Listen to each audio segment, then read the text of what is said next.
Greetings. This is Dr. Della Welch again, attorney at law.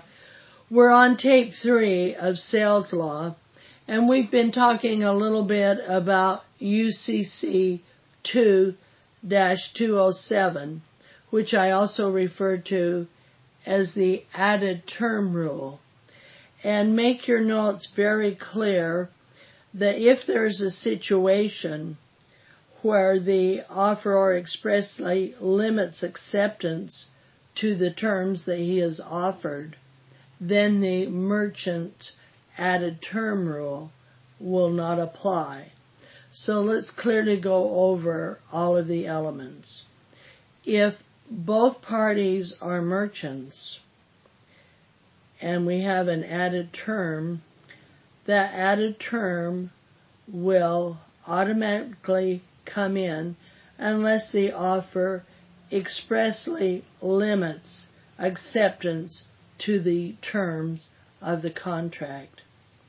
Or the big one who's usually at issue is the added term material. Material means it's a big deal. And then the offeree, if he objects, must notify of the objection to the terms within a reasonable time. So this is a very important rule.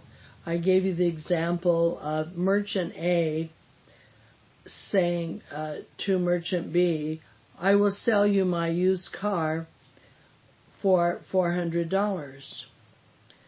Now, if the acceptance has an added term that says, okay, but you must deliver it polished and waxed. Well, if it's a car dealership, that's probably not a big deal or not material. So you'd say, does the offer expressly limit acceptance to the terms of the contract? No, there's no expressly limitation clause. Is the added term material, meaning a big deal?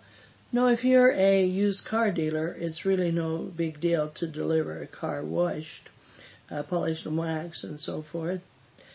And then ask if there was any objection to the added term that was added. And if there's no objection, then the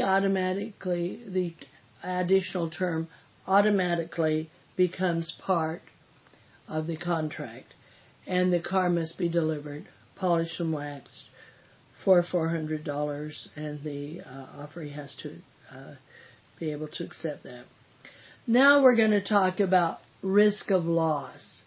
What happens if goods are destroyed? Now, if the buyer is to pick up the goods, we have to say, is the seller a merchant? Suppose we're buying a fridge at a big store such as Sears or Target or Kmart, and we pay the money for the fridge, and we say, we will come pick it up tomorrow. Well, suppose the store burns down through the night. Well, the fridge was never received, so if it's a merchant seller, the risk of loss passes when the goods are received, and they were never received. Let's say it's a non-merchant. Suppose I'm at a garage sale, and I see this used fridge, and I think it's just so great, and I say, I want to buy that used fridge, say it's $100.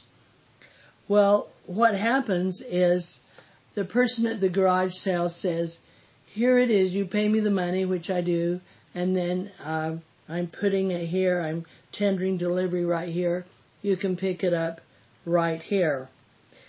Well, suppose the same fact pattern. There's a big fire and the fridge burns up.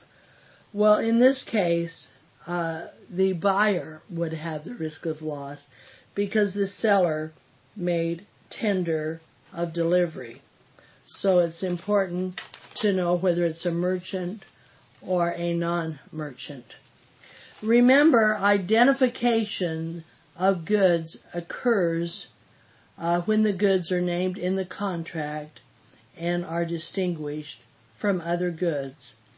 The seller retains the risk of loss until goods are identified to the contract. That's why it's a good idea to contemplate insurance and to purchase insurance at the right time. And then under a shipment contract, title and risk of loss passes when the goods are delivered to the place of shipment. Let's say that the seller is in Los Angeles. So he takes the goods to the port of Los Angeles. Let's say it's a piano. And the goods are supposed to be shipped, the piano is supposed to be shipped till New York. Well, let's say that they are hit by the space shuttle over the Mississippi River. Well, the seller can breathe a sigh of relief because he had no further risk of loss once he put the goods at the shipment place. However, if it's a destination contract, then the seller must get the goods all the way to its destination in New York. And let's say the same thing happens. The seller puts the goods in L.A., the piano is shot down over the Mississippi River and never makes it to New York. Well, that's a destination contract. It didn't reach its destination. And so the seller would have the risk of loss and not be as happy as he was in the shipment contract.